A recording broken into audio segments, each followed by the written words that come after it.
Namaste. My name is Preity Upala, and I am a global thought leader and a multimedia personality. Welcome to my podcast, The Preity Experience. Join me as I explore some of the most fascinating and crucial issues that affect our world today. I take a unique global perspective on these issues, and the very foundation of my insights is humanity and spirituality.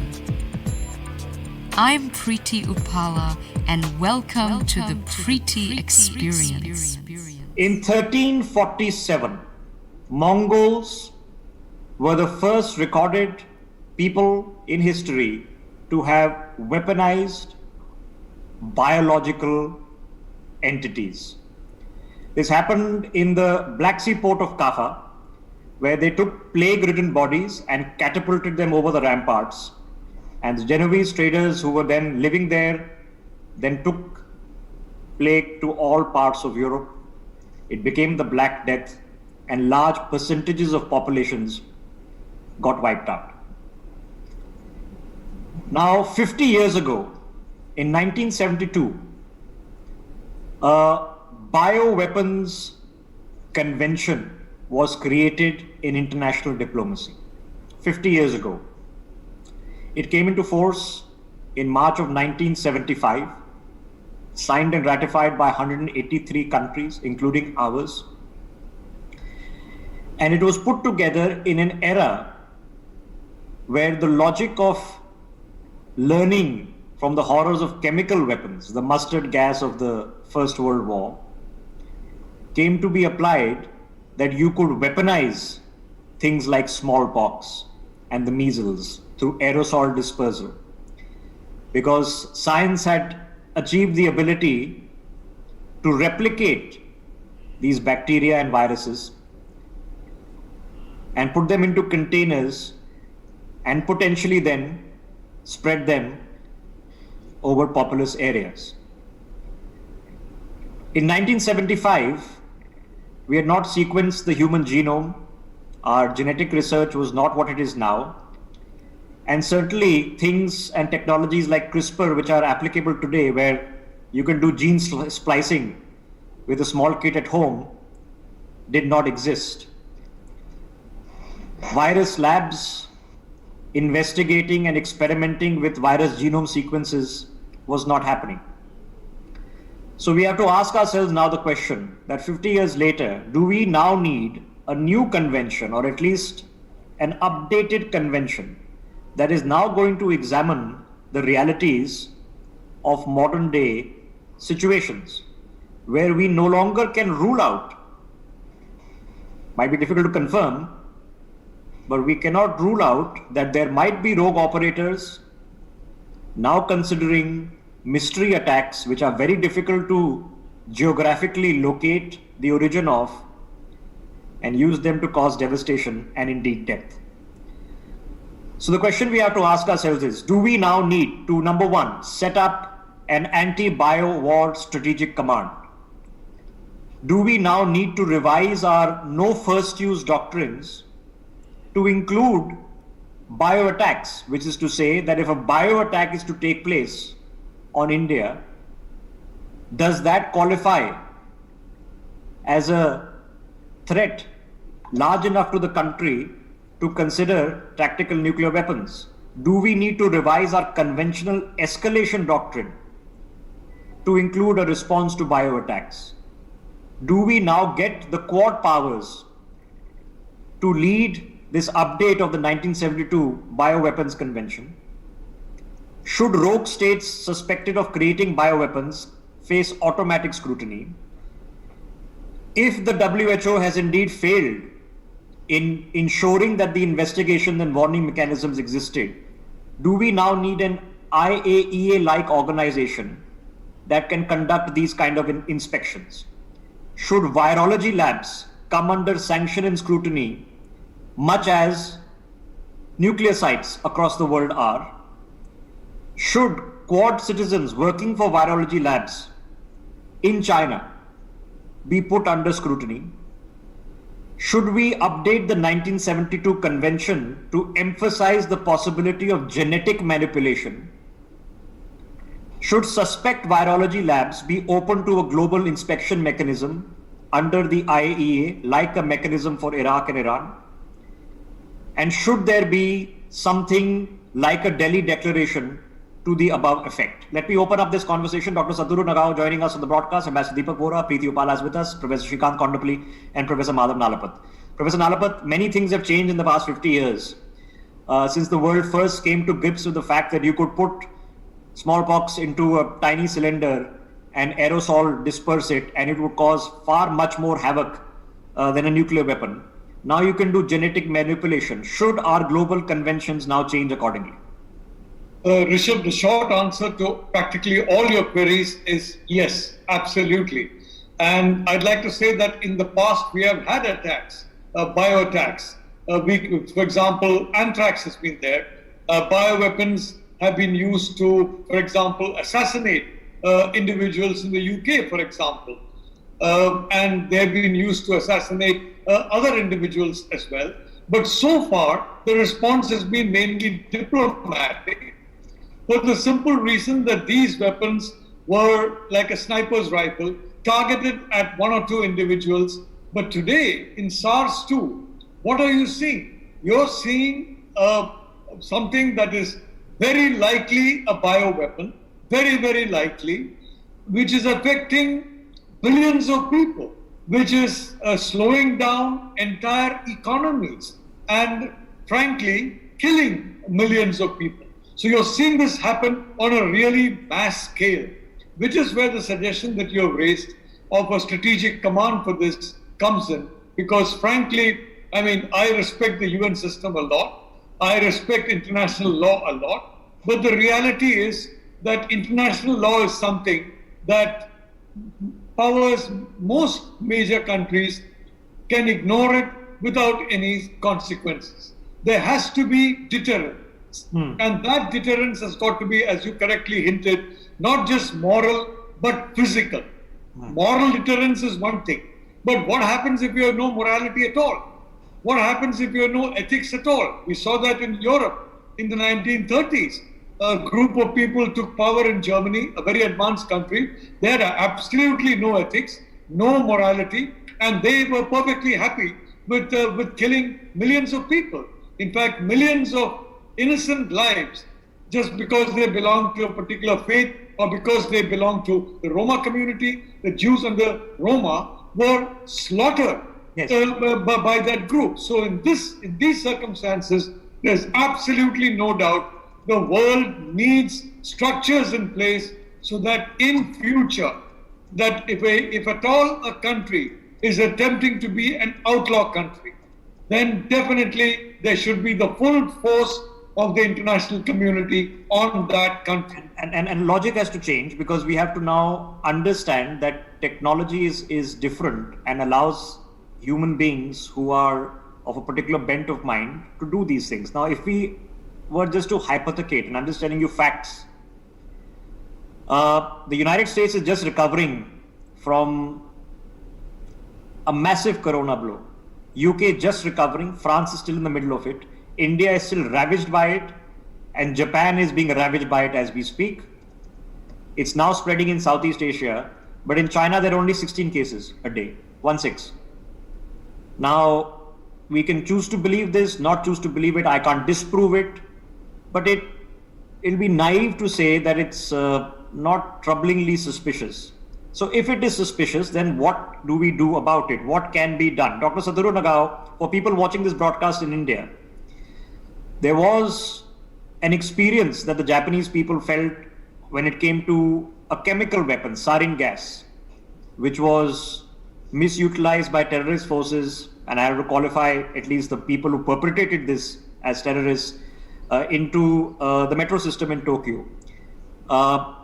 It is not that 20,000 or 100,000 people died, but the fear and panic it generated because it is in the air you breathe. Can you just relate to our people what the response in Japan was when that happened? Thank you very much for asking. Yes, that time it was the first time we experienced the chemical attack, not biological attack, but the chemical attack, and that affects society. That's true.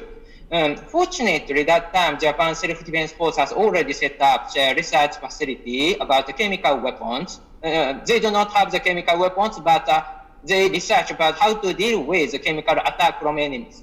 So that is the reason we can deal with this. But at the same time, there is a difference between chemical weapon and biological weapon. Because the chemical weapon, we can identify who attacked this. But in the biological weapon, if this COVID-19 is intended biological attack, we have already known that it is not easy to identify who is the perpetrator. So in this case, how to prove this or how to identify? Without identify the enemy or perpetrator, we cannot retaliate. If we cannot retaliate, we cannot deter it. So this is a problem.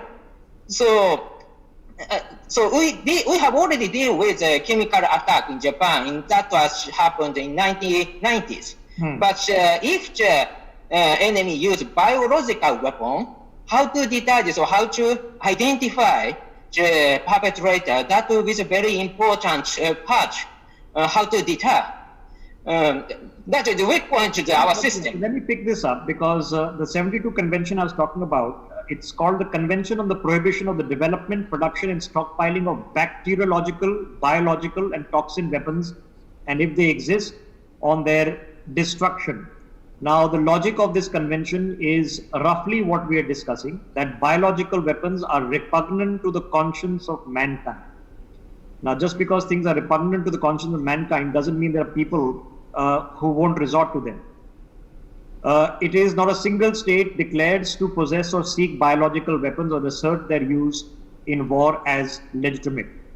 Now, simply because they don't declare it doesn't mean it's happening. Ambassador Deepak Bohra, now we always hope for the best in the greatness of humanity and would like to think that people don't make decisions, but there was a US president who did make a decision, rightly or wrongly, that it was okay to drop a nuclear weapon on Hiroshima and Nagasaki, and killing 100,000 people in the span of a few minutes was justifiable. And that's a free, open country, democracy that won the Second World War. So to assume that such decisions cannot be made by other actors, especially if they think that no one will ever know, or we will be able to guess, or there's enough plausible deniability, is very risky. How do we handle a world like that? Thank you very much, Mr. Gulati. Always a privilege to learn from you, from Satura's son, Professor Nalapat, Professor Kondapalli, and Ms. Upala. Learning experience. You referred to the Mongols 700 years ago using biological weapons. Don't forget also that many of the indigenous Latin American populations were decimated by the diseases brought by the colonizers from Europe. They had no immunity. So as far as the Wuhan virus is concerned, it's a biological weapon. There is increasing evidence. Here's the smell of the blood still. All the perfumes of Arabia will not sweeten this little hand, Lady Macbeth lamented after they had killed the king. And not all the masks and obfuscation in the world will conceal China's culpability, sir, for the gravest existential threat to humankind in a century. There are two basic issues, as I make out from your discussion. Number one, of course, is making China pay for the estimated global damage, several trillion US dollars, without even counting the value of the lives lost. And second, to create robust international defenses against bioterrorism. The world is sick of terrorism, whatever variety. You know, sir, 25 years ago, we had proposed a comprehensive convention on international terrorism. How far has it moved? Perhaps it has regressed by a couple of inches. It stuck where it was. We wanted to criminalize all forms of international terrorism, which is what the Chinese are indulging in, to deny terrorist financial supporters access to funds, arms, and safe haven. There is also a racket called the Financial Action Task Force. You heard about it, created by the G7 in 1989. Sir, not created by the United Nations. And this is involved into the global money laundering and terrorist financing watchdog. These are illegal activities that harm global society. Chemical weapons in modern warfare, First World War. Second World War, you referred to the infamous gas chambers. Then you had the sarin gas attack. Then you referred to the 1997 Chemical Weapons Convention, which claims that 99% of all chemical weapons in the world have been eliminated. So neither Egypt, North Korea, none of the three, Egypt, North Korea, South Sudan, have signed this. What I'm getting at, sir, that in recent years we've seen Iraq, Syria, Sudan, South Sudan accused of using chemical weapons. South Sudan, a country that I'm privileged to serve, the opposition has accused the South Sudanese army of using chemical weapons as recently as 2016. Did they do it? I have no idea. In the 80s, Egypt gave Iraq mustard gas that was used to kill Iraq's Kurdish population. Then we know about Syria using this in the famous Ghouta incident in 2013. Correct. What is clear is that people have not hesitated. Rogue nations, rogue leaders like the Chinese Communist Party have not hesitated to use chemical weapons. They haven't used nuclear weapons since 1945. There is growing opprobrium against chemical weapons. So the third thing comes in, the biological weapon. This is the third one. And then we do not have anything against it. We do not know how to deal with it. I'm just trying to figure out, Ambassador Vora, then what is the logic? Because, for example... That's what Let me come to you, sir. Yes, sir. So what is the answer to global rogue states like China? So you call the present situation war against the virus? Isn't that the term the whole world is using? Knowing the built-in frailties of the UN system, essentially the veto power, its inability to agree even on the time of the day. Professor Nalapat, I'm sorry, you have a lot of respect for the UN. There is a new global compact that we need against biological weapons. It will come from outside, and I see a consensus emerging. Mr. Gulati, when do we need this convention? If I may misquote Elvis Presley, it's now or never. Tomorrow will be too late. It's now or never. The world won't wait. Okay, Preity, if there had been at a nuclear facility being operated in Iran a leak of radioactivity, there would have been US satellites pointed at it, global investigations going on, but yet we don't know, and you would be, global diplomats would be wanting the IAEA to go in immediately to find out what exactly has happened. Now, we 14, 15, 16 months later still don't know what happened in Wuhan. So the question that I'm asking is that now do we need the same mechanisms, given that the WHO has failed in its duty? There's no doubting that. The good people, at least at the lower ranks, have been let down by their seniors, and it did not warn us because it could not warn us because it was being lied to us. So do we now need an investigative organization? Not an organization that depends on the official line from a different country. Investigative organizations like the IAEA was designed to do and go into Iraq. And in the end, they found nothing much in Iraq, but to go in and find out, do we now need a mechanism, and do we update the 72 Charter? Well, namaste, Mr. Gulati, and thank you for having me on your show. Always a pleasure. Absolutely. I think starting with your second point first, yes, the 72 Convention needs to be updated because the global world today, it's a different world. We have a different balance of power today. Ironically, the only, countries, I should say, that didn't sign that old charter was the Soviet Union. And there's no surprises as to if we did have an updated version of that charter today, which countries or which country is not going to sign it. I think we're all very aware of the rogue nations at play. Absolutely. I think there is no time like today. To be honest, we're already a day too late considering everything that's going on in the world. Okay, so what should this look like? And I'm just trying to draw the nuclear world example because that's the mutually assured destruction example, right? And biological warfare eventually has to go down the MAD route, that there is mutually assured destruction, so you don't get into this, and hopefully then over a period of time you disarm, if indeed that's happening. And I have to put a big if there. But in this case, you have treaty obligations that you have civil sites. Now, technically, these Wuhan labs are, some of them are civil sites, military sites, and civil sites automatically come under international scrutiny. You can't be a Harvard professor going to Iran and work on a nuclear facility in Iran, okay? But you can be a Harvard professor and go and work in Wuhan at a virology facility. So there are loopholes in the system here. Should we then update the charter just to plug these loopholes at least?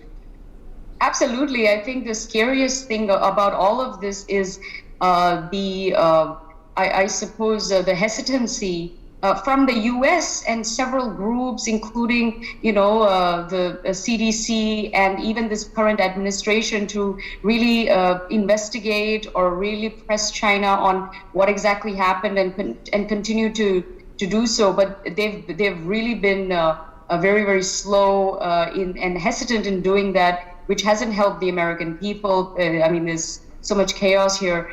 And yes, there are so many loopholes. There are links with Ivy League universities over here, with the professors going and doing all sorts of research that they really shouldn't be doing, and probably not legitimately admissible to do. So this is really scary days for us. I don't know what fear following a pattern of events, because what was the previous pattern of events? That you have a rogue state that supplies both ballistic weapons technology and nuclear technology to the likes of Pakistan, to the likes of North Korea.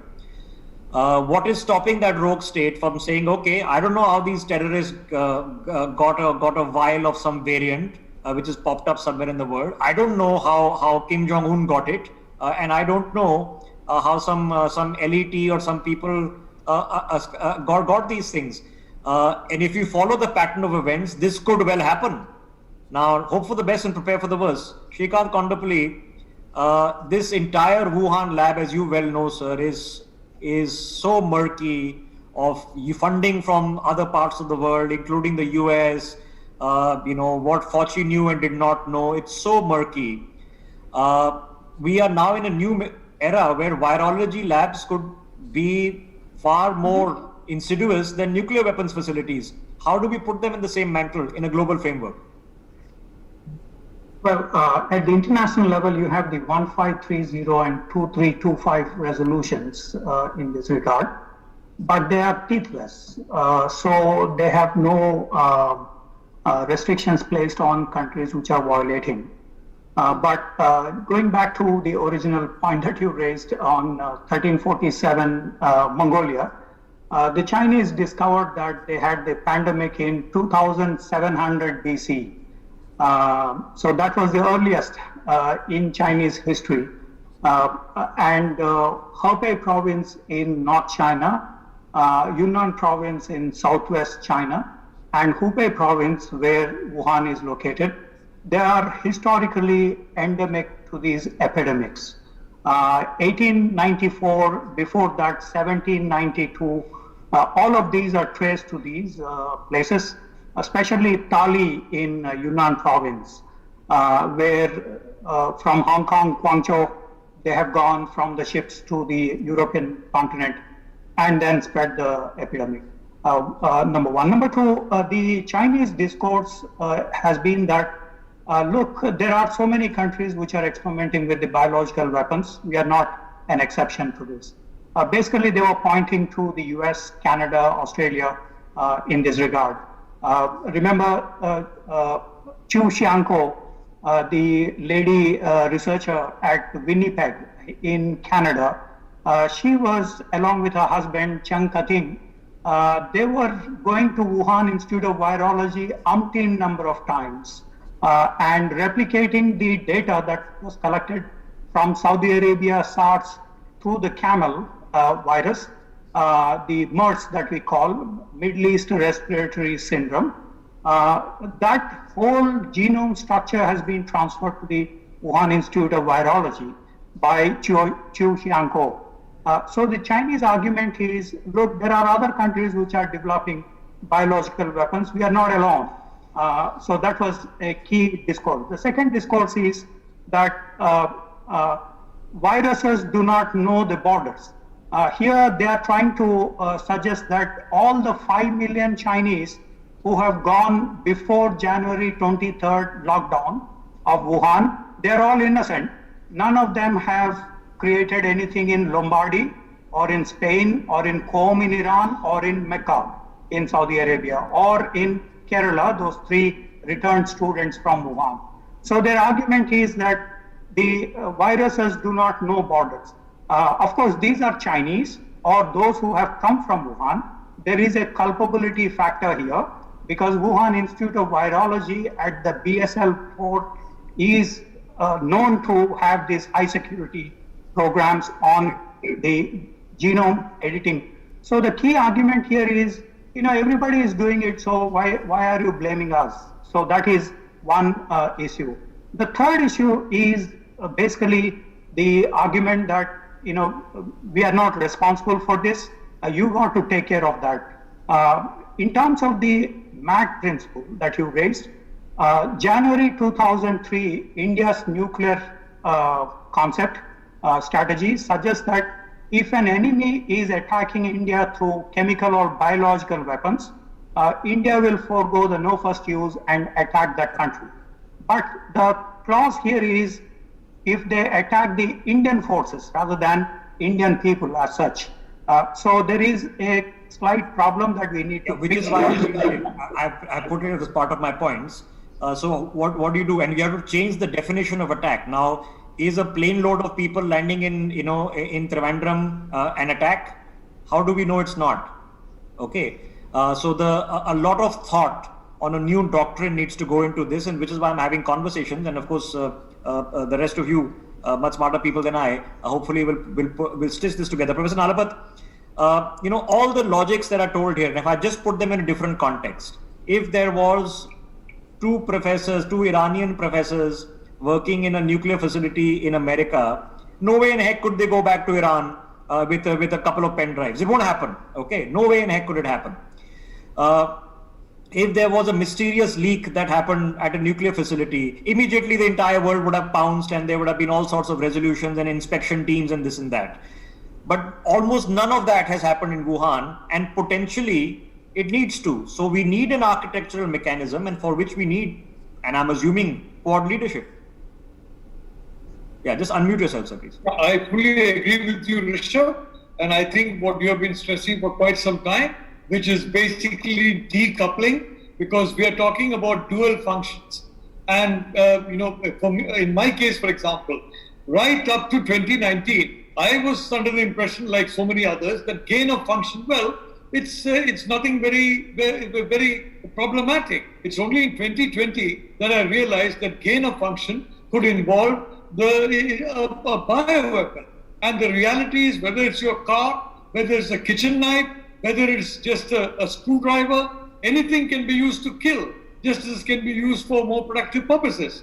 And whether it's a bioweapon or a chemical weapon, the reality is WMD. So I agree with you, Rishabh, but we do need to ensure, one, that there are good tracking systems at work, and two, these kind of facilities come under governmental control, so that if anything takes place, then the government has basically got to explain to the international community what happened, and they should definitely work under governmental supervision. And certainly, Preity, that at a point, again, I'm just drawing the easy comparison, because for this, and the mechanisms exist, and they're very sensitive mechanisms.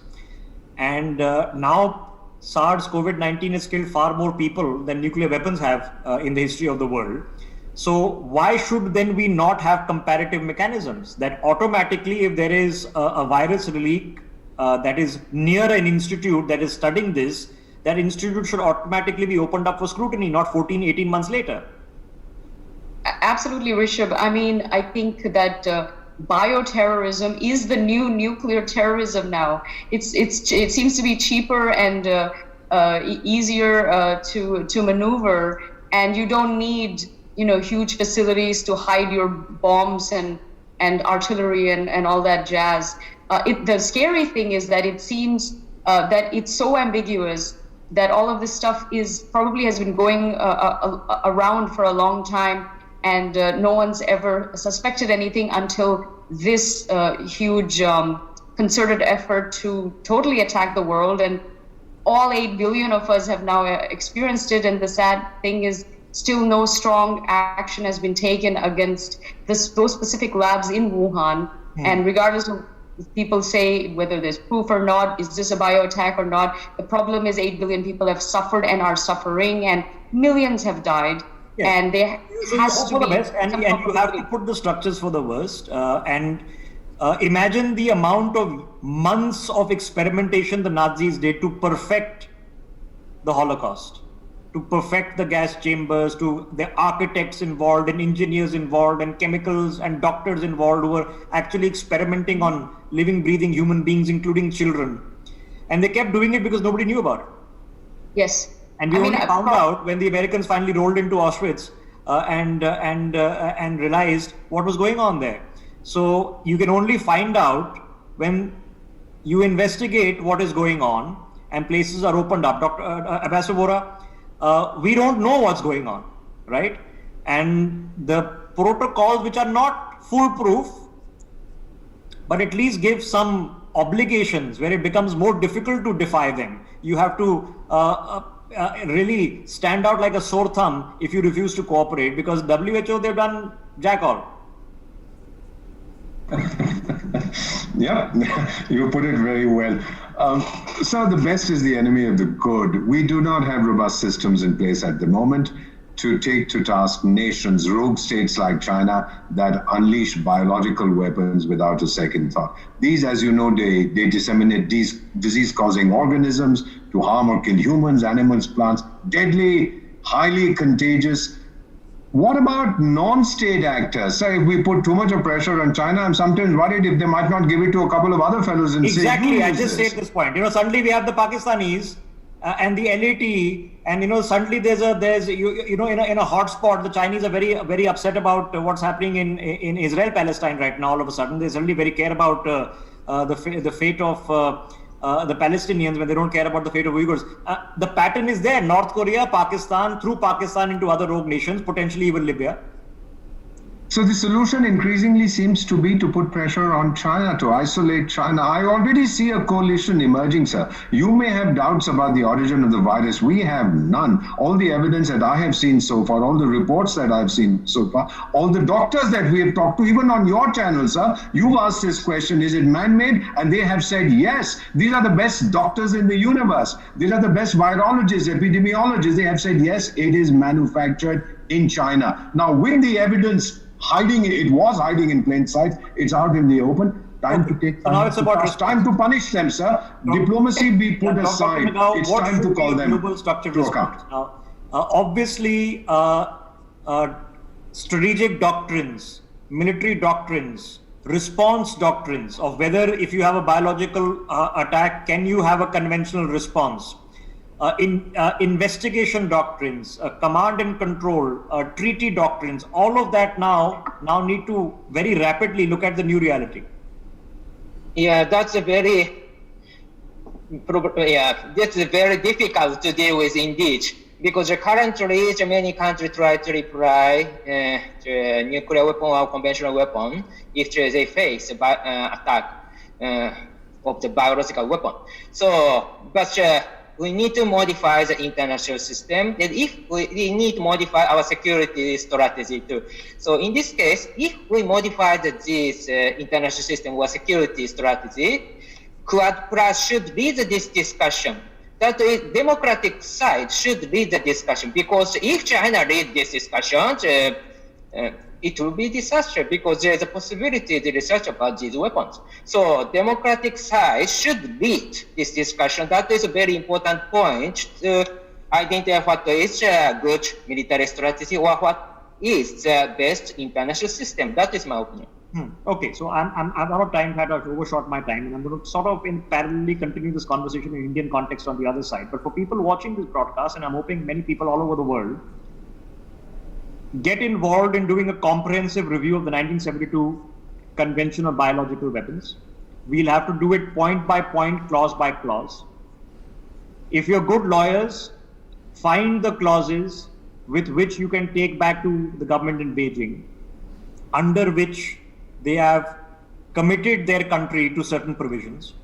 Then help the global order update this convention to make use of the reality that genetic manipulation now is a part of this.